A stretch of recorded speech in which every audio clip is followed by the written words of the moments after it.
Good morning and welcome back for day 2 of our leadership training. Today, we're going to be focusing our attention on how do you support your math teachers in ensuring that to ensure that your kids, your students, right, have meaningful experiences in math class.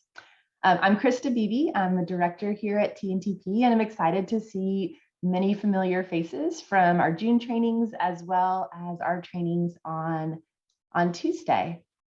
So we're going to get going on this here. And just a reminder, this is your Tntp team. Today with us, we have Stephen and Elizabeth. They will be here to support in all things virtual training world has to offer. So if you have a question, pop it in the chat. They'll let me know something's there. Elizabeth's going to be dropping links for materials along the way. So we are here to support you this morning. Just as a quick reminder, we have the same norms that we've had before. This training is going to be recorded, as you probably heard. So we ask that you keep your microphone on mute. We are going to be engaging in a lot of learning today that's going to maybe push some thinking on what math instruction could look like and sound like. So let's remember to embrace a growth mindset as we go through this process. Be open to learning and being vulnerable. And remember, if you're struggling a little bit, that means that you're growing. So we're going to embrace that today. And with that, the more you fully engage in the process, the more you're going to get out of it. So as best as possible, you set aside your phone, try to close out some extra browsers on your computer so that you can be fully present and participate. Whenever possible, we'd love to have your cameras on. Makes this more engaging experience. And remember we will have opportunities for breakout rooms today and to pop some things into the chat as we go. All right. We collaborate fully. Okay, so we have our materials for today. The materials are in the same STEM Toolkit folder that Elizabeth shared with you on Tuesday. But you can use this QR code. Elizabeth also just dropped it in the chat for you. This has the math folder that has all the materials you'll need for today's session. So you can go back and reference this in the future. You're also going to want to have your STEM action planner from the science session available. So if you need to find that, go ahead and find that. If you're not sure where you put that, if you close the browser and you're not sure where it is, Elizabeth just dropped it in the chat for you. You can start a new one if you'd like on the part that has the math components to it. We will be sharing some reflections on that action planning tool today.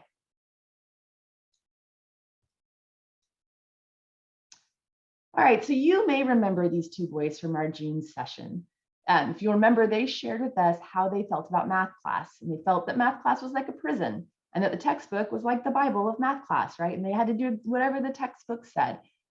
These kids, for them, math had very little meaning or relevance. And we're here with STEM.LD, we're here to change that. So on Tuesday, you spent some time with Elizabeth thinking about your school's shared vision for STEM and what that could look like and sound like, and the importance of having a shared vision among everyone on your campus about what strong STEM instruction looks like. It's going to be really important work that you're going to do with your staff moving forward, because that's the basis of this whole culture of change around what we think about mathematics instruction. And everyone on your campus should have that clear vision and be able to share in that vision of what good math instruction looks like. So as we go through our training today, think about what is that vision that you want for your schools? How do you want your teachers to be able to think about it? And how would your vision for strong instruction impact kids like these two boys, right? How would your vision change what they think about mathematics?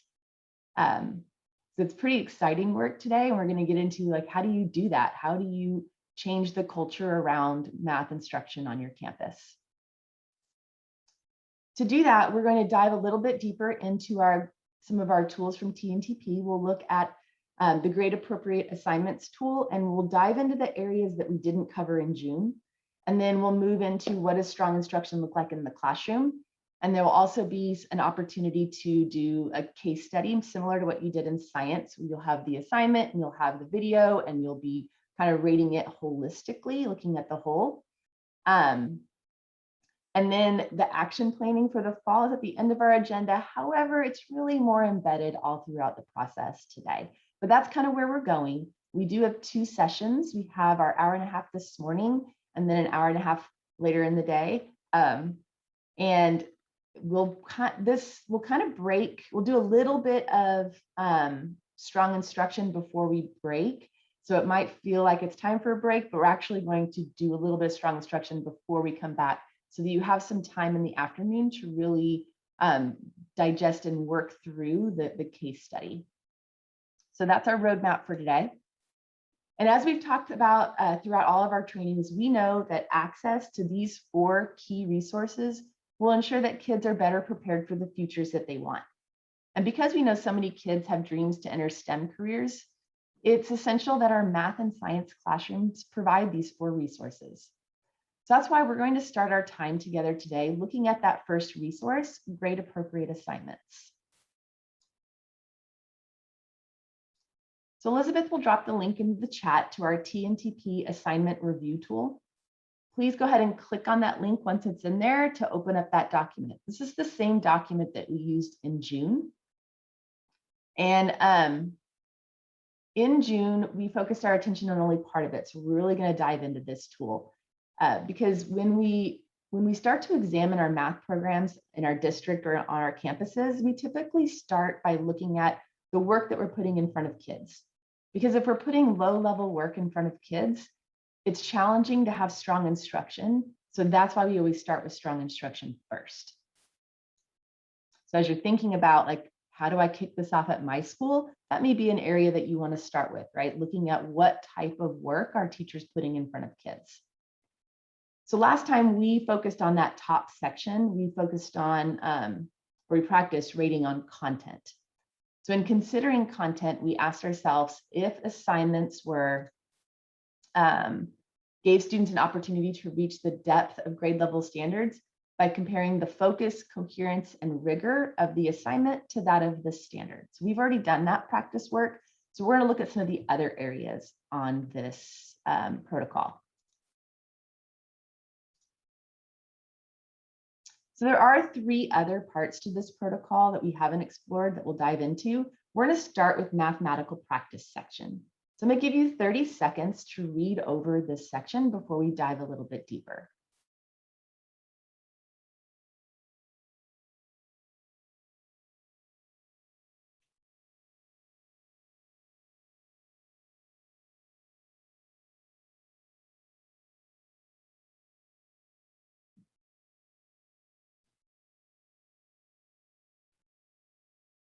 Okay. So in every task that a student engages in, there should be an opportunity for them to engage in at least one of these mathematical practice standards, or standards for mathematical practice, that are aligned to grade level standards and at the appropriate level of depth. So these are the 8 standards for mathematical practices. And you'll notice 5 of them are bolded because most likely those are the ones that you'll see in assignments. The other ones will show up more in student thinking, and you might see them in assignments, but really those ones that are in the bold are ones that we'll typically look at. Now, if you're not a math teacher or weren't a math teacher, and you may not have a lot of experience with these mathematical practices, and they're a little different than just your typical standards. So you may have read through these and been like, okay, well, like, what does this look like in practice? And you're not alone in your wonderings. When we shift to these college and career ready standards and implemented the standards for mathematical practices, this is where we've had the most questions on how do I do this with kids? So we're going to take a little look at what that does look like before we dive into rating it in an assignment. So the mathematical practice standards are a set of K through 12 standards that teachers often wrestle with, right? But they're the same standards through all the grade levels. They're not content standards, but rather they're an outline, or they outline the way that kids should engage with mathematics. They're not the what of math that kids are going to do. It's It's the how they should engage. And what's challenging, I think, for teachers is that there's a delicate balance between teaching kids what to think and teaching kids how to think. So we're going to watch this quick 5-minute video and listen for how we might use these mathematical practice standards to help kids learn to think like mathematicians. And how is this the same or different from what you're seeing in classrooms on your campus? So I think I shared my sound, so when we start playing it, go ahead and give me a thumbs up.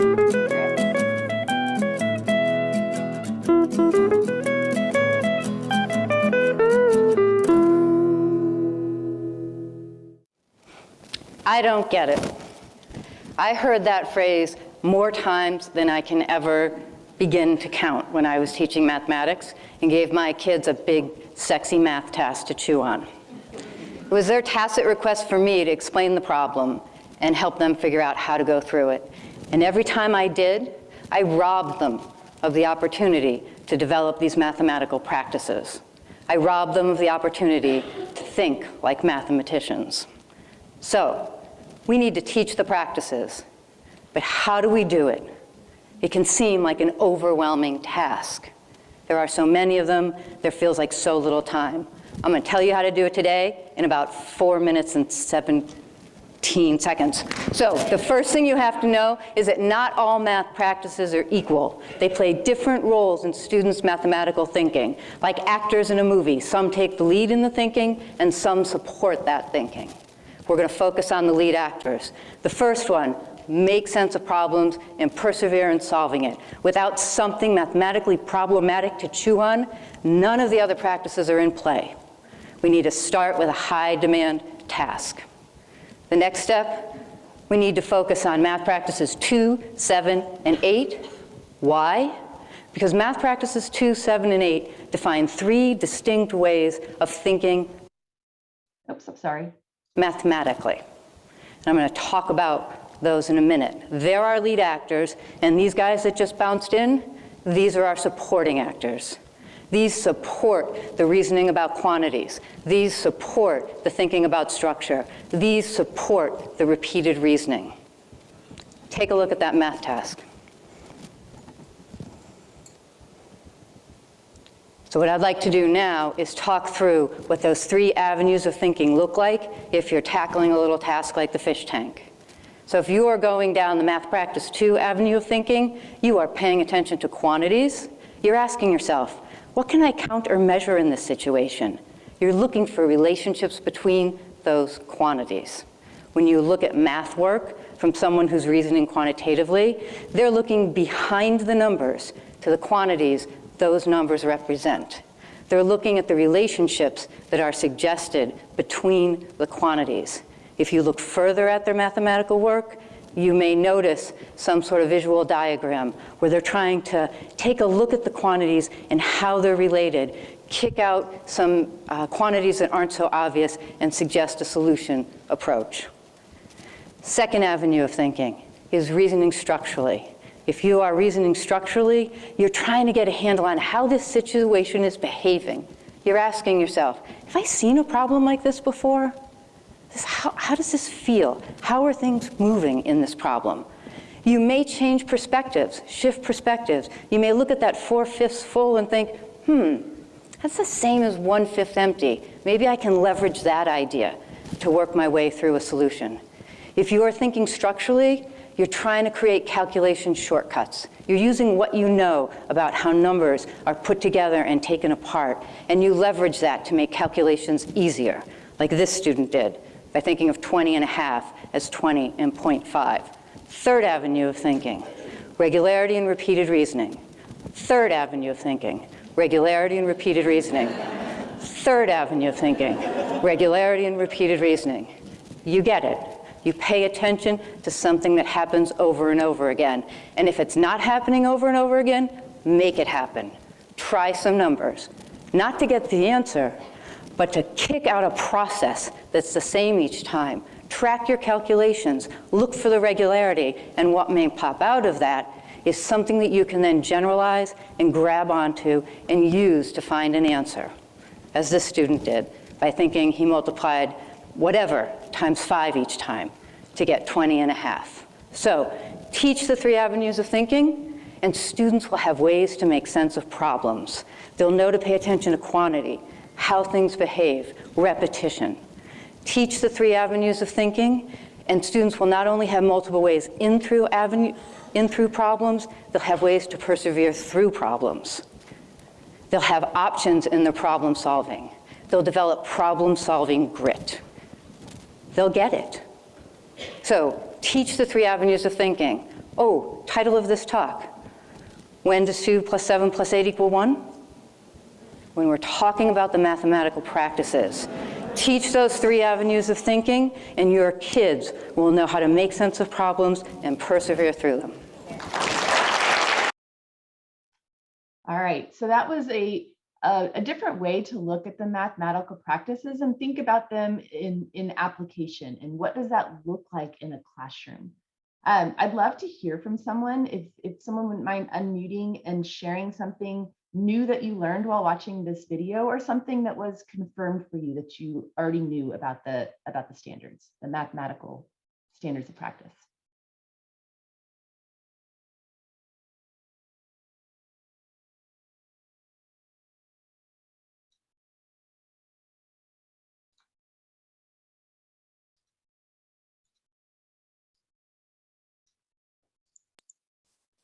I think that one thing that it confirmed is that I think that there's some of those 8 mathematical practices are easier to identify and more quickly to identify than others, and are more closely aligned to what traditional instruction looks like. So I think if you're looking for one, for instance, like on the rubric that we're going to look at here in a second, you can almost always find one, and it's almost always a case can be made that, well, they persevered because they solved the problem to completion, or they understood quantity because they solved the problem. So I think it's pretty easy to find one if you're looking for one, without having to go too different in the way that the instructor is going about their work. Yeah, exactly. And we see that sometimes, right? If teachers know, well, I'm supposed to use these standards of mathematical practice, so I'm going to choose use these tools appropriately or strategically, right? Because that could be lots of things. And that is something that is something that I see common too when I'm planning with teachers, in thinking about what these really are all about, and how these practices are about how to think like a mathematician. That's what we're trying to help kids do. One challenge that we have with that is that many of us were not taught that way. We weren't taught to be mathematicians. I wasn't taught to think like a mathematician. I was taught to do procedures. And so when we ask teachers, hey guys, like, your job now is to teach kids to be mathematicians, they're like, okay, how do I do that? So there's, thank you for bringing that up. That's a really great, valid point in thinking about these standards are so crucial, and we do have to teach them, like she pointed out in the video. You do have to teach them that there are these avenues of thinking, these ways of thinking, and that fish tank problem is an awesome example of that, because it's not like she was teaching them one way to solve a problem, which is a lot of times what we see in math classes. If the goal is to get an answer, the teacher teaches a way to solve the problem, instead of teaching them different ways to think about the problem. So when we look at assignments, what we're doing is we're looking for that opportunity for kids to think like a mathematician while doing the work of the problem. So on that section, you'll have a couple questions to answer. The first question you're going to answer is, does part or all of the assignment target grade level content? If it doesn't, you stop there, right? No, you're done. If it does, then you look at, well, does the standard that they're targeting, does it specifically name something or some type of mathematical practice? Because sometimes they do. And if it does name that, then do the kids have the opportunity to do that in the task? If it doesn't name that, then is there a mathematical practice that this assignment is allowing kids to practice? So we're going to look at this through the context of an assignment. And Elizabeth is going to drop a link to this assignment in the chat and a link to the Standards for Mathematical Practices document. So you can open both of those up and take a look at those. And what we're going to be wrestling with here is looking at this assignment and trying to figure out how would you rate the mathematical practices for this assignment. You can see on the screen, I've got the standard listed there for you, so you don't have to go find it. What I'd like you to do is just take 2 minutes, open up those documents and see how would you rate this assignment in the area of mathematical practice standards.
All right, do you feel like you've had a chance to look through that and have an idea of how you might rate this? Remember, we're all learning, so this is not like a gotcha, right or wrong. We're just going to kind of explore this and see what y'all think. So if you had to rate this on a 0, 1, or 2 in the mathematical practices section, I'm going to show you how I rated it and see how does this align to what you were thinking. So when I looked at this assignment, I said, yeah, it targets the grade appropriate standard, right? They're measuring or they're doing angles. And when I look at what practice or standard for mathematical practice or SMP, if you hear me say SMP, that's what that means because I keep, that's a lot of words to say, standards of mathematical practice. It most closely aligns to 5, right? And that's that catch-all, Martin, that we were talking about earlier. Uses appropriate tools strategically. Yes, done. In this case, the tool that the standard actually calls for is a protractor. Like it says they need to use a protractor.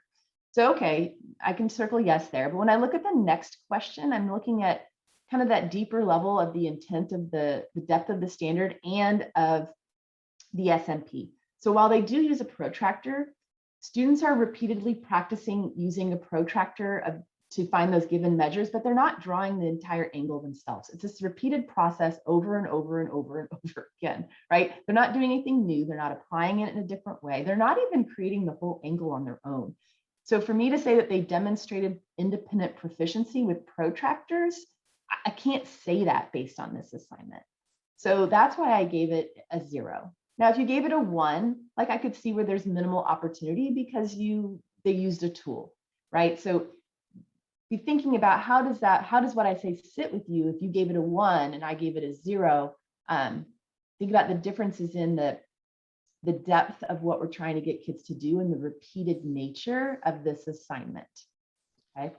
The reason I did a 0 as well is that the tool was selected for them. So they didn't go through their bag of tricks to say, which tool am I going to use to solve this problem? So the tool was given and the angle was given. So it didn't seem like there was much complexity there. Thank you for sharing that. Yeah, that's another great reason to give that one a 0. So that's one little bit of practice there with rating the SMPs. What questions do you have regarding how we rate the standards of mathematical practice in an assignment? I wouldn't say that this is a question, but I feel like the transition across much of the state has been super standards focused, not mathematical practice focused. And so what I see is that the commitment is to the teaching of the standard substantially more than the use of mathematical practice. And if a mathematical practice is used, it's almost by accident rather than intentionality. Yeah, do you all agree? Do you all see that too on your campuses or across the state, that seems to be a focus? Because I'd say it's not just across your state, that's something that we see nationwide as teachers are thinking about making this shift in the way they teach mathematics. A lot of focus has been on the content, which makes sense, right? But equally as important is how kids engage in the mathematics. And that's where we can leverage these standards for mathematical practices to really help teachers think about, how do I get kids to think like mathematicians? Well, here are 8 things I can do that will help them. That video that we watched helps ground me in, what does that look like in practice? Well, I need to have opportunities for kids to reason about quantities and to use what they know and to be strategic in their thinking. This assignment doesn't do that, right? It's just some rote practice. So we'll get some more practice with this standard in particular, because this area in particular, because it is one where I think we could push a lot of teachers to grow. So as we move on down your student work review tool, you'll notice that the next section is on relevance. So to rate relevance, you must evaluate whether or not the task allows students to relate their work to the real world, applying math in meaningful ways to problems that have more than one solution path. So it's not just, did they slap a word problem on there, right? But is it meaningful, and are there multiple ways to go about solving it? So when we think about relevance, the one thing to name is that it's not about relevance of a particular skill, like, oh, this will be useful for them later on. Like, that's not what we're really looking for when we talk about relevance here. It's more about, does the assignment does it connect with the academic standards with the real world? Does it connect those things for kids? And does it allow them to share their thinking in meaningful ways? So when we are rating for relevance, we have indicator 1, and here it asks, does the majority of the assignment consist of word problems or real world application problems or tasks? So this one you would just answer a yes or no, right? Indicator 2 asks us to consider if the assignment connects grade level academic standards to real world experiences. If it does do that, then is it allowing students to apply the math in a meaningful way? So we're looking for, like, does it provide scenarios that make sense in real world settings? You may have seen the popular memes out there. Well, they're popular in the math community. I don't know, maybe they're not popular other places, but you've got that guy going out of Walmart, pushing his cart with 98 watermelons, because that's like a popular type of word problem that doesn't really make sense in the real world. Who does that? So does it do that? Does it provide them some type of real world setting? And do students have to think critically for each new problem, or just apply the same rote computation over and over and over without having to make sense of the problem? So that's what we're thinking about on that indicator of relevance. And then this idea of having more than one solution path. If you think back to the video that she showed us one problem, and there were multiple ways that kids went about solving that one problem, because that task allowed for that. It didn't tell them how to do it. It just gave them the task and allowed for kids to come up with their own solution paths to the answer. So when we're looking for relevance, those are the 3 indicators that we're thinking about. So let's go back to this 4th grade assignment that we were looking at earlier. And I'm just going to give you a minute on this one, but look at your relevance section, look at the assignment, and you're going to determine if this is a 0, 1, or 2 for relevance.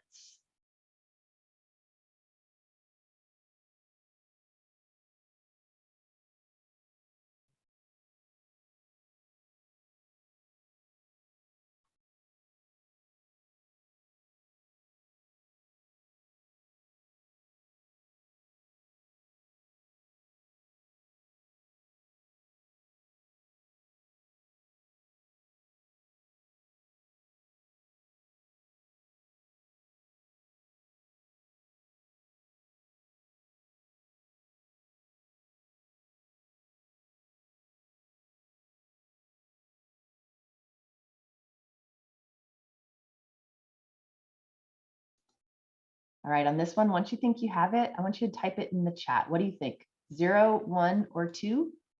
How would you rate this on relevance?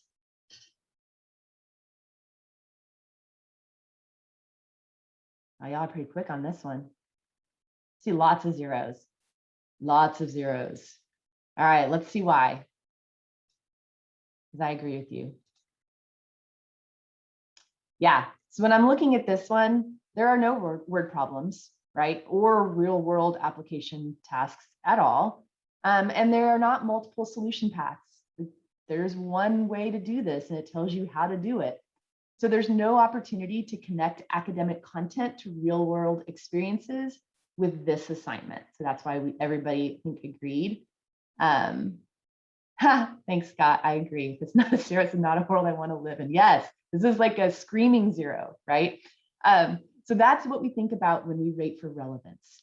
What questions or comments would you like to add to about rating an assignment for relevance?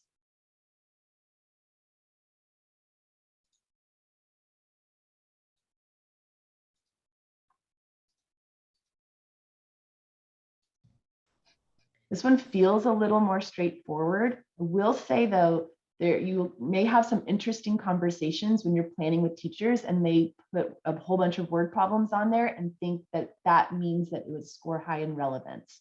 So there's definitely some conversations to have about the purpose of the word problems, the quality of the tasks that are there, and the ways that they're going to have kids solve them. All right, so let's look at this last section. So the last piece on this tool is to rate students' performances. Now, you're not always going to do this step because if you're collecting work to like in a PLC or a planning meeting and teachers are going to use it before they give instruction, you won't have this piece. But if you are like doing some walkthroughs and you collect some student work samples, you might use the tool for that part, right?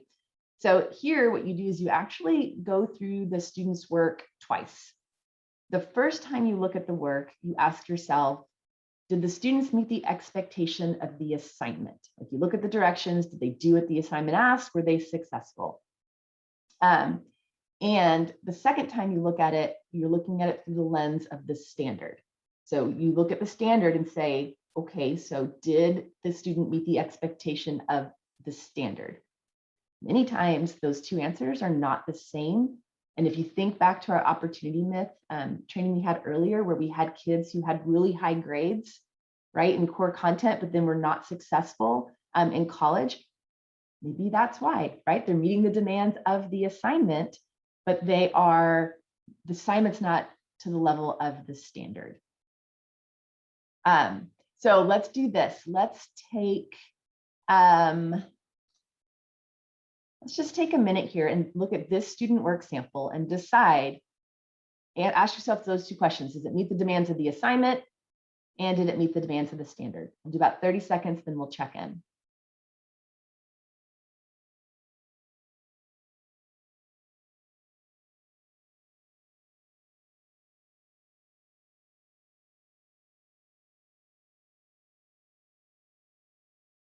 All right, so let's answer these questions together real quick. Did the student meet the demands of the assignment? Okay, if you would type yes or no in the chat real quick. Did they meet the demands of the assignment? Okay, thank you. Yep, seeing lots of yeses. Okay, how about the demands of the standard? Did the student meet the demands of the standard? Yes or no? Go ahead and type it in the chat.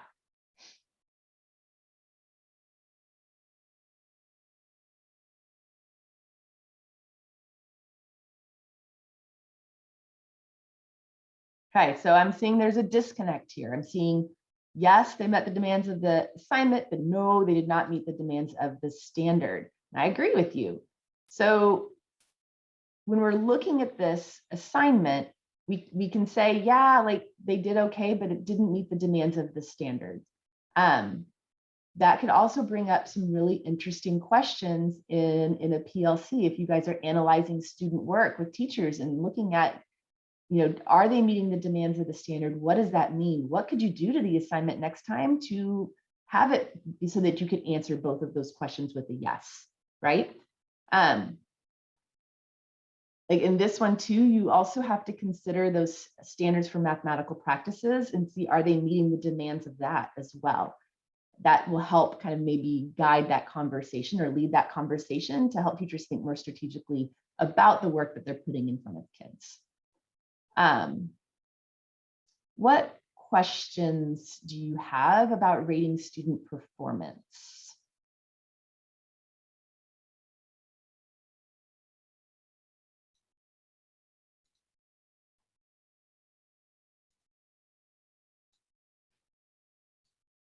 Okay, I did see a comment in the chat that I wanted to bring forward too, because I know in high school, maybe in middle school too, but in high school, we'll hear a lot about, well, this is relevant because you're going to need it in college. In elementary school, you heard, well, this is relevant because you need it in middle school, right? It's like it's that, you know, you need it for the next grade.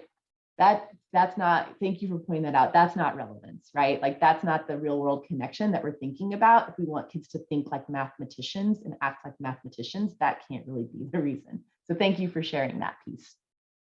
All right, so now that you have gone through all of the components of the rating tool, we're going to take some time to let you practice it all the way through. So we have an Algebra 1 assignment. Elizabeth's going to drop that in the chat for everybody. This has the practice assignment and the standards. I went ahead and I just identified the standards for you. So the standards that this teacher said that they were addressing with their assignment, I've put on the assignment for you. So your task is going to be to rate this assignment using the tools. So we have tools that you all are familiar with. The last time we got together, we looked at the Best for All Central. We talked about instructional focus documents. And then today we introduced the standard for mathematical practices. Elizabeth is going to also drop the link, there it is, to this rating toolkit. So what I did was on the left side of the screen, you can see there's this kind of one, it's actually a 2-pager, but document that has all of the tools that you'll need to rate an assignment. So it's got the links to Best for All, it's got the links to the to mathematical practices, all that's in there for you. So your task right now is you're going to have about 8 minutes of independent work time. And you're going to look at that Algebra 1 assignment and use the tools that you have available to you and to rate this assignment. What we're going to do with it is we'll go through the ratings and then you'll have a chance to meet in a breakout room with other folks to craft feedback that you give to a teacher who is going to use this assignment. Okay, but for right now, for the next 7 or 8 minutes, we're just going to be focusing on rating. What questions do you have for me before you go?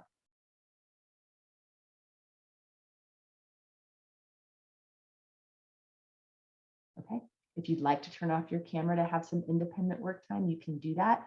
I will check back in at about 7 minutes and see how we're doing.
All right, can we check in? We'll do about another minute as you're finishing up. If you are finished, if you'll turn your camera back on, that way I'll know you're ready. Otherwise, we'll wrap up in about a minute. If you don't get through it all, that's okay too.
All right, let's start coming back.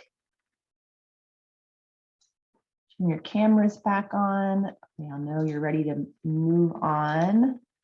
And if you didn't get it all the way through, that's okay.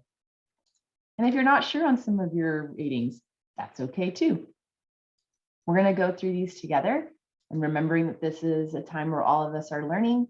And you know, if something doesn't sit right with you, please ask and we'll go through and talk about it together.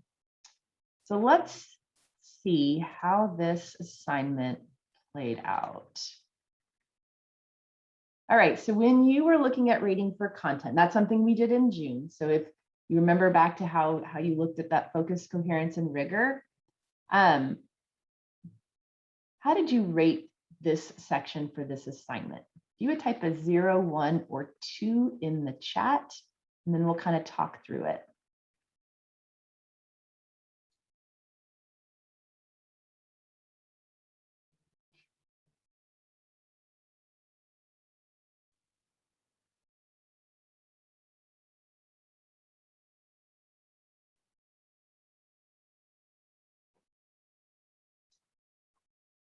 All right, so I'm seeing some zeros, some ones, zeros and ones. Okay, so again, as we go through this, you know, if your rating's not the same as what I have on the screen, just listen to maybe why and ask some questions about if you have any questions about it. I will say that again, it's not the purpose is not that you get the exact same rating that I did, but just that you're honing your thinking and how you look at math assignments. So okay, so here's what we've got for content. I gave this one a 1, and here's why. Like, it partially aligns to the standards. When you look at the questions, they require that kids match a quadratic graph to a description, but the descriptions are really simplistic. All the graphs are there and their axes are clearly labeled. There's not really, kids don't have to know much about quadratic or really anything about quadratic functions to answer these questions correctly. This more closely aligns to an 8th grade standard. So this is something we would be more appropriate for that grade level. It kind of hit some of those marks, and so that's why it was like, well, it's partially there. It's on its way. When you really dive into that focus, coherence, and rigor, again, it more closely aligns to that 8th grade standard. And the rigor part's not quite there. So when I was looking at this and thinking about if kids have to interpret the key features of a function using a graph or table, that requires conceptual understanding of what those things are, right? This assignment, though, the graph is already interpreted for them, and they're just matching the correct graph with the provided description. So that's a procedural skill. So those are off a little bit from the intent of the standards, right? If you had an Algebra 1 group of teachers who wanted to use this assignment, one way that they could tweak this to make it more closely aligned maybe would be to, if we're thinking about building that conceptual understanding, the questions could have asked students to describe the differences between the 3 canon pathways and support their responses using information from the graph, right? There's a way to still use this and make it better. So this one I rated a 1 because there was some minimal opportunity for them to get close to a standard. If you rated it a 0, I can see where you're coming from there too. I didn't see anybody rated a 2. So like we're in good shape if we're kind of teetering between that 0 and 1 on this assignment. It's not quite right for our Algebra 1 kids. Right? Any questions on the ratings for content?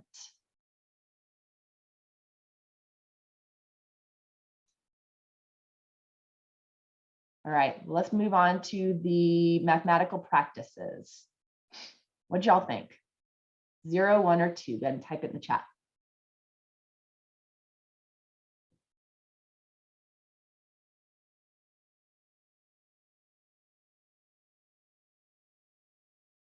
See a lot of zeros. A lot of zeros. Yeah. Okay, so like we all agree on this one. Yeah, 0, right? I mean, when I'm looking at this, the standards, the content standards afford students the opportunity to engage with the mathematical practice standard 2 to reason abstractly and quantitatively by making connections between graphs and real world scenarios, but this assignment doesn't do that, right? Like there's the opportunity for that in the standard, but the assignment doesn't do that. That number 7, which is the look for and make use of structure, like could have been present here too, but this assignment doesn't allow for that. So there are multiple opportunities for the mathematical practices to shine through in these standards, but this assignment doesn't get them there.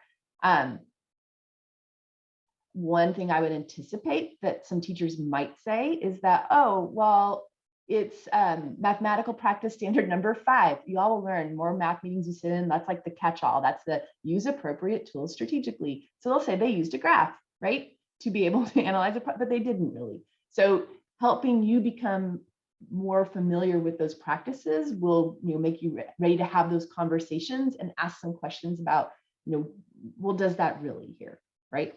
All right, so this one we're in agreement on. This is a 0 for mathematical practices. Let's look. Oh, before we go on, I'm sorry. Are there any questions about this section? We all had similar ratings, so I think we're good. Let's look at relevance. All right, 0, 1, or 2 for relevance.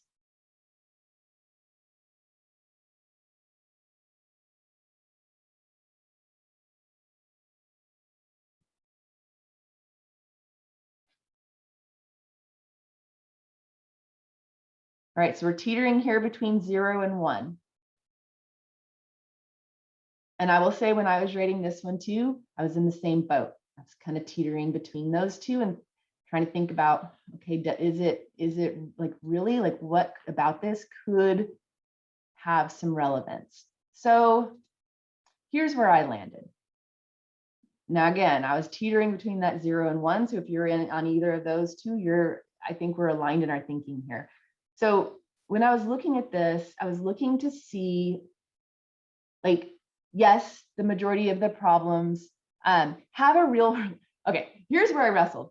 Cannonballs are not something that our kids are going to come into contact with all the time, but remember, that's not what relevance is. It's not about if it's going to be a useful skill for them later on. No, they're not going to be measuring the trajectory of cannonballs most likely, but it does give them a context to think about what's happening in those graphs. So that's where I kind of erred on that side of like, well, okay, at least it's not some random graphs up there that just say here, like, what do you know about these graphs? There's actually some context to it and context that made sense and might be interesting to kids. Now, what it doesn't do though, is like, there's not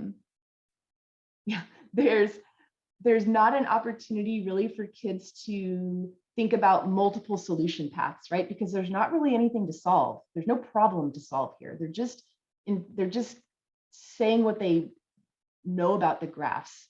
So that's where this one to me misses the boat on relevance. This could be a really cool task that kids could be really excited about if we asked them different questions and allowed them to really wrestle with what was happening here. So if you gave this one a 0 or 1, you're on the right track. This one, if I could have given it like a 0.5, like I would have, right? All right, and let's look at student performance. So we did have student work on this one. Remember, we won't always, but we did here. So what did y'all think? Let's answer this question. Did the student meet the expectations of both the assignment and the standards? Right, type yes or no in the chat if they met both.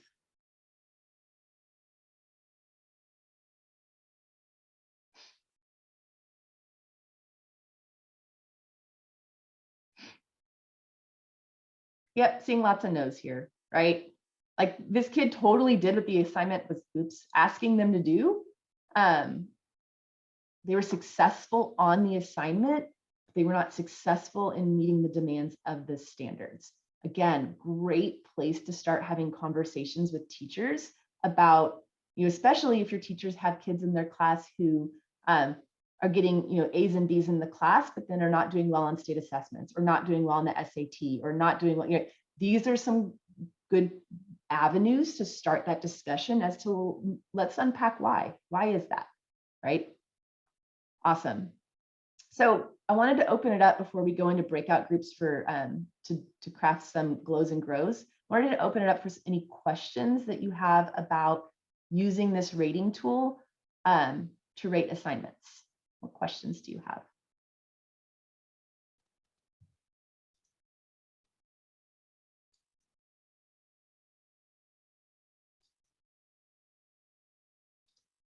Now raise your hand if you were a math teacher at one time in your life.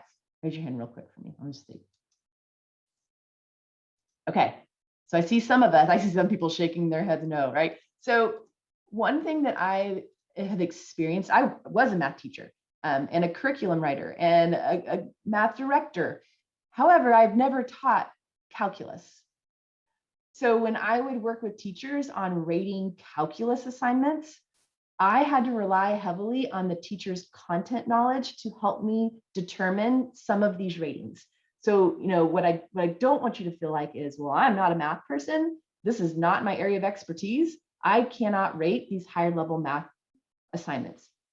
You can, you're just going to have to lean on the content knowledge of your teachers to help you understand how, like asking questions. So like if I'm looking at this algebra assignment and I see graph linear and quadratic functions, and I don't know what that means, I would say something like, so look at this assignment, show me how kids are graphing linear and quadratic functions using this assignment, and let the teacher explain, and from their explanation, you'll be able to see, did it meet the standard or not. So that's just one little trick to have in your toolkit there of what to do when the content is not something that you're super familiar with. You can still do this process with teachers. Scott, did you have your hand raised for a question? Oh, no, sorry. He said to raise your hand. So I did say that. So you're a math teacher? yeah, I was. Awesome. Thank you. Cool. All right. So here's what we're going to do now. So we're going to pretend or think about, like, what if you were in a planning meeting with your Algebra 1 teachers and they were considering using this assignment next week, right? So you caught it ahead of time. You had a chance to rate it on the tool. And you see, ooh, like this isn't going to do what the teachers want it to do. How could you use this math assignment rating tool to give feedback to your Algebra 1 team about this assignment? What glows and grows would you give? And what changes to this assignment would you recommend? Now, again, we're not all math teachers in here. So thinking about if you don't know how you would have them change that, what questions would you ask teachers to get them to think about how they could change this assignment to make it more closely aligned? Okay, so you're going to meet in breakout groups, come up with glows and grows for your Algebra 1 team, and think about what changes would you recommend or what questions would you ask to get them to think about changes for assignments. Questions before you go? Stephen's going to magically transport you.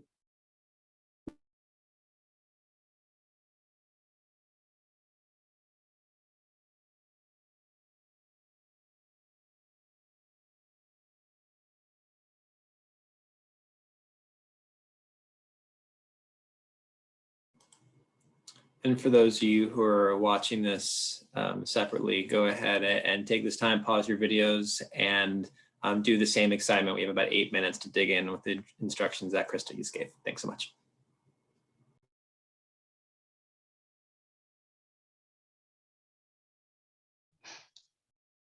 All right, y'all. So let's talk glows. If you were talking to your Algebra 1 team, what would you tell them? What glows would you give them on this choice of assignments? Who would like to unmute and share?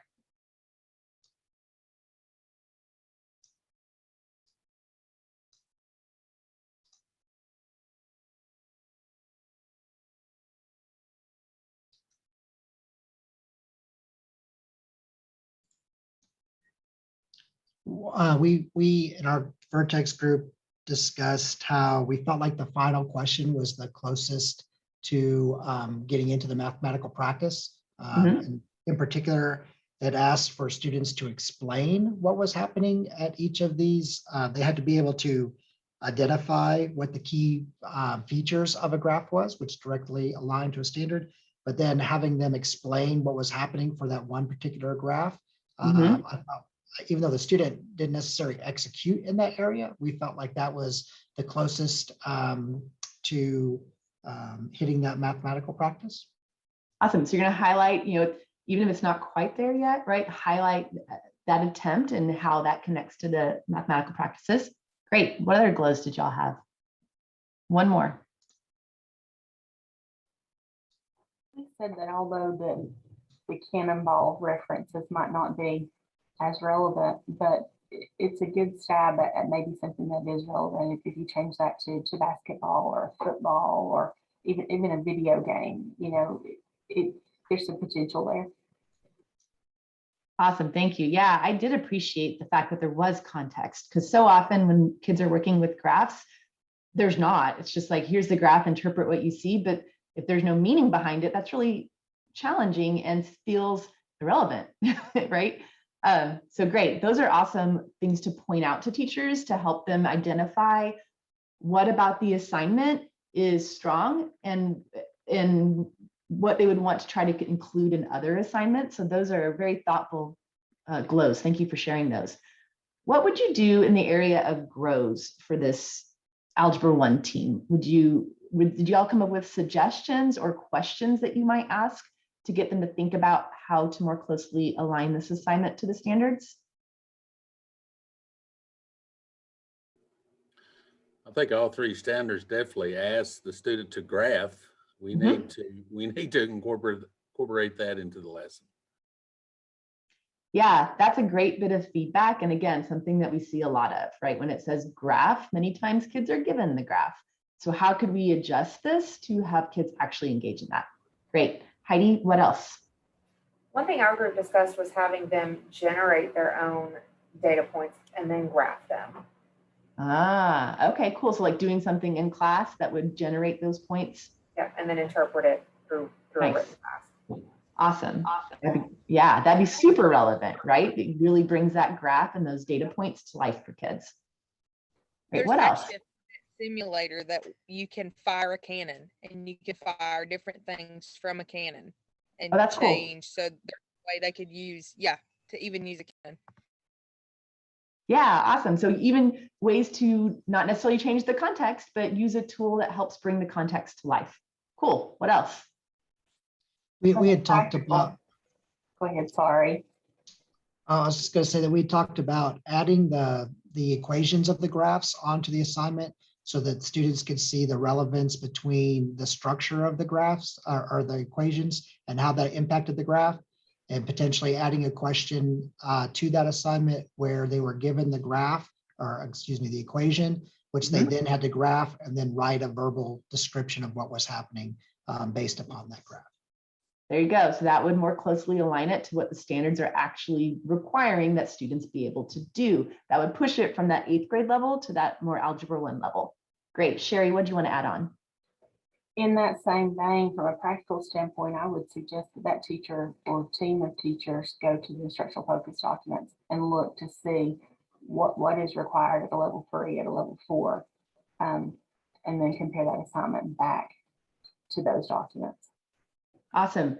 Thank you for referencing those instructional focused documents, because that is a great tool and resource that your teachers may already know about, but they may not, right? It's a really concise language around what does this look like at a level 3? What does this look like at a level 4?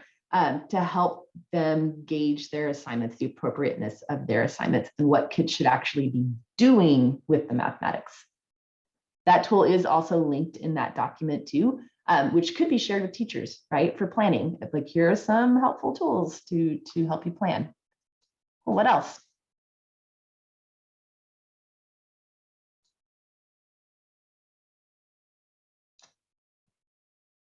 Well, thank you for engaging in that conversation and sharing those glows and grows of what you might share with your Algebra 1 team.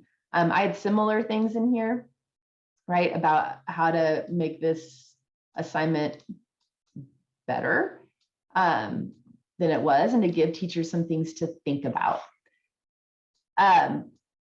Before we leave this space of rating assignments, I did want to point out that in your in that two-pager, that just doesn't sound right, but that document that has all these tools for you, there's also a section at the bottom that has resources for coaching teachers to improve assignments. So like, if we go back to thinking about what was shared in that video at the beginning of our session today, and how that first mathematical practice standard, that kids can persevere through problems, they have to have a problem worthy of persevering through, right? It's got to be a high quality task. If you don't have that, the rest of the practices won't happen. And we saw that with that 4th grade angle assignment. It was not a high quality task. We can't do the practices with that assignment.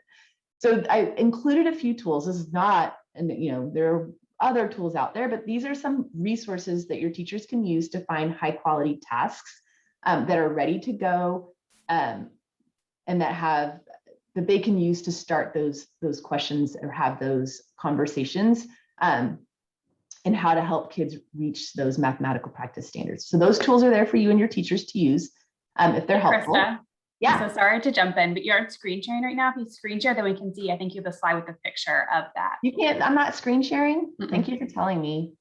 Okay, hold on. It looks like I am. Let me go to, hey y'all, if something like that happens, thank you, Elizabeth, for unmuting. Y'all just let me know, because I'm just going along. Here we go. That's the page right there that I'm talking about. Yeah, so that one has all those tools at the bottom to help help your teachers think about high quality tasks that they could use with kids. All right, so we're going to kind of wrap up this reflection on, or this work on assignments and rating assignments by giving you some time to reflect. So we're going to take like 4 to 5 minutes and let you ponder this question. Do students at my school have consistent access to grade appropriate math assignments? This is the similar format to what Elizabeth shared with you the other day in the science training. So think about like yes or no, and how do you know? What would be some of your next steps as a leader to ensure that kids do have access to grade appropriate assignments? And what additional resources or tools might you need to use to help your teachers get there? Thank you, Elizabeth. Put that in the chat again. If you need that document, it's there. This is your time to kind of action plan as a leader. What am I going to do on my campus to make sure that my students have access to grade appropriate assignments? So we'll give you about 5 minutes of reflection time. If you want to turn off your cameras, you can. And then we'll come back and hop into a little bit of strong instruction before we break.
Krista, how did the math teachers respond to the rubric when you shared it with them?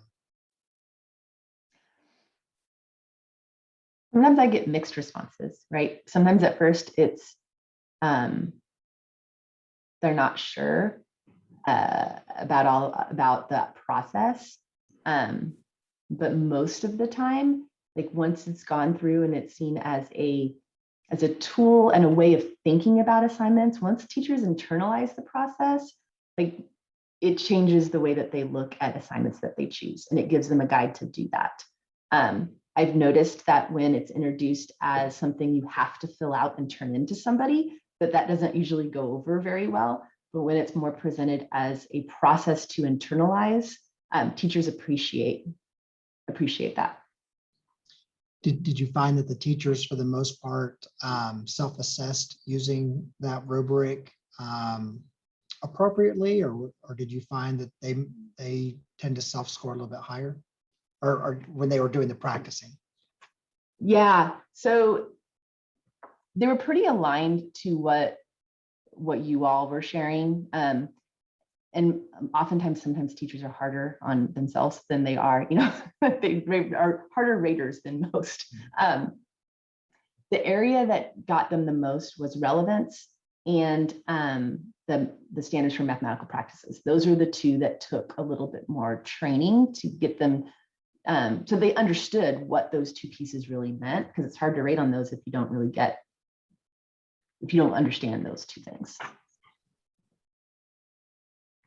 Thank you. Mm-hmm.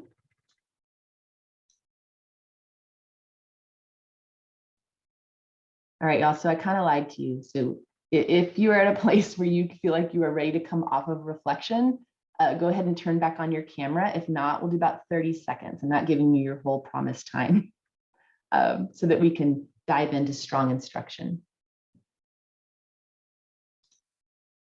I see some folks are coming back. Thank you. Awesome. There'll be more reflection time in the afternoon. If you want to come back to this part, you can definitely do that. So I hope you were able just to reflect a little bit and come up with some action steps for you as a leader on what you want to do to help ensure that all kids at your campus have access to grade appropriate assignments. So we're going to just dip our toes into strong instruction, because the second part of our time, we're going to be watching a couple of videos, and they're longer videos, so you can get that opportunity to really be in the classroom, right? And do that walkthrough experience. So before we do that, we have 9 minutes, and we're going to look at our tools again that we used for strong instruction. So we're leaving grade appropriate assignments, moving into strong instruction. Elizabeth is going to drop this walkthrough form in the chat for you. It's the same one that we used in June. And I wanted to remind you that we've already done most of this form. Like, we looked at high quality instructional practices and student ownership in June, when we did the bar model and the butterfly method and all those things, right? Today, we're going to look at culture of learning briefly and high quality mathematical content. So that's what we're going to cover in the next few minutes, so that when we come back, we'll be ready to dive into those. So let's look more closely at those two components. Look at the culture of learning and high quality math content. And I just want to ask you, what do you notice and what do you wonder about those? Take a minute and read through them.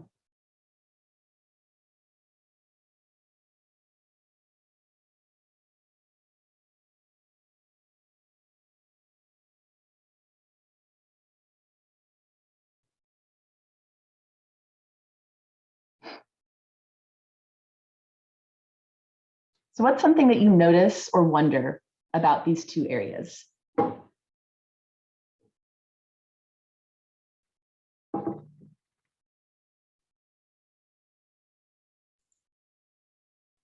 One thing I wonder about is, I think we all have students that are dependent learners that will only start with some kind of adult assistance. And then the minute that adult walks away to help the next person, they often kind of stall back out and wait for that return.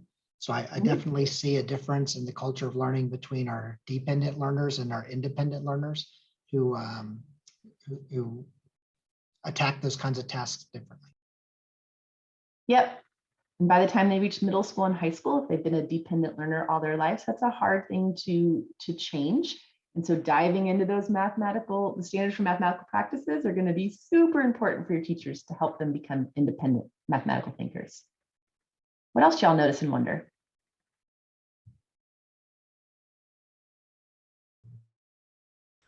I noticed that there's a lot of verbs. And so you see a lot of active, like execute, engage, demonstrate. So we're looking at actual process and the work. Yep, absolutely. So this is a little shift, right, from the assignment tool, because now we're actually looking at what is happening in the classroom. Awesome. What else? In the culture, they're all called out as the students will do these things, but every single one of them is a process, a procedure, a routine that's set up by the teacher. Yep, exactly. And we're not going to spend a whole lot of time on culture of learning today, but I did think it was important for us to look at, because remember when we talked in June about helping to shift the culture of mathematics and the way we feel about mathematics, culture of learning is super important. Kids have to feel safe. They have to be able to know they can take risks. And to do those things, these elements have to be in place, right? Did anybody notice when you're looking at the high quality mathematical content, does that look familiar?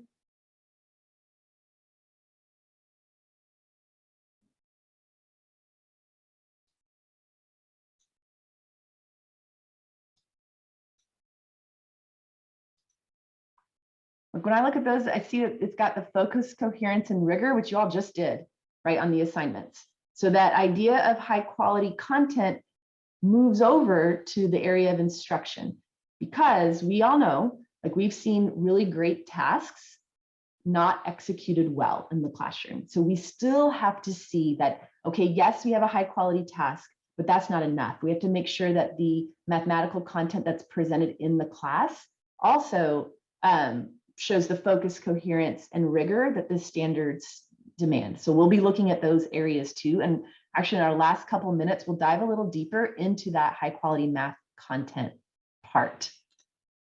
So when we look at instruction, just like we did for assignments, we're considering if students are working with math content that reflects those key shifts, that focus, coherence, and rigor.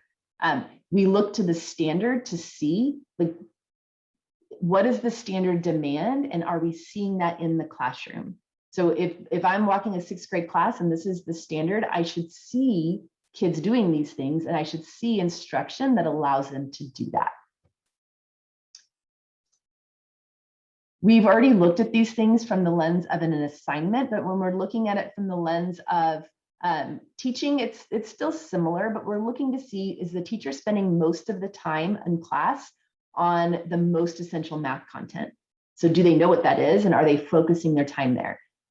Is the teacher during instruction making connections across content, like across grade levels, across units of study? Like, are they making those connections in their instruction? And do they have that balance of conceptual understanding, procedural skill, and fluency and application? Like, do they know what their standards demand of the level of rigor, and how are they creating that balance? Many math classrooms I walk in focus on the procedural skill and fluency way more than the other two areas, even when the standard is a conceptual understanding level standard. So definitely something to watch for. This document I'm going to give you in the afternoon session is kind of a little rigor cheat sheet when you're looking at what does that look like for instruction on what teachers are doing. So you're wanting to see, are they developing those conceptual understanding of concepts, or is it just a set of mnemonic devices that kids are memorizing, or a discrete set of procedures, right? Like, what are you seeing that the teacher is doing during instruction? And this idea of application at the bottom, when we're looking at application in the classroom, we're looking for, can students choose and use appropriate concepts and procedures? Again, think back to that video. Are does the task give them multiple pathways? And if it does, are kids allowed to choose how they engage in the problem. That's another one, especially in high school classes I've walked, where it's, you do it this way or it's marked wrong. So thinking about how do we open that up for kids to recognize that there are multiple ways that you can attack a problem. So again, I'll give you this document later because this is something that I find helpful to have close to me as I'm looking at instruction for these elements. So when we come back, we are going to check out a 6th grade classroom. We'll watch a video and practice rating all of those areas of rigorous math instruction. We'll have all the tools necessary to do that and be ready to hit the ground running as soon as we come back at 1:30 your time. So this is going to conclude our session this morning. We did grade appropriate assignments and just a little sliver of strong instruction. So before you leave for our long break, I would ask that you take the attendance survey. Elizabeth will drop that in the chat for us. This is so that you can get credit for being here today, right? And there is a little bit of feedback questions in there too about your comfort level with leading teachers in having grade appropriate assignments. So as you work on that, I will be around for a couple minutes if you have any questions. Otherwise, we'll see you back here at 1:30.